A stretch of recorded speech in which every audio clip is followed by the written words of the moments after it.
Remove the pole set, pegs, footplate and end cap from the bag. Spread the canopy out on a flat surface with the graphics facing upwards.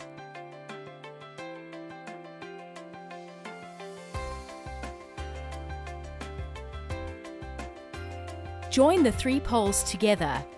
Attach the footplate to the end of the widest pole. Attach the end cap to the top of the tapered section. Ensure the flat, square footplate is at the bottom and the rounded end cap are at the top. Push the end cap on the pole from underneath onto the Velcro strips in the center of the fabric.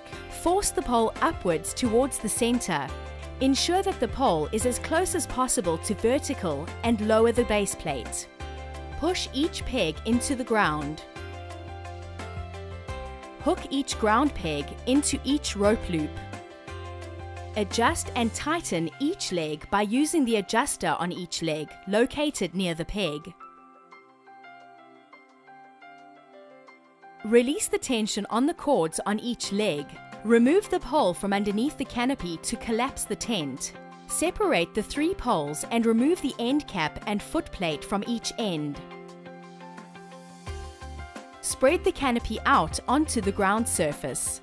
Fold ends together. Pack away in the bag.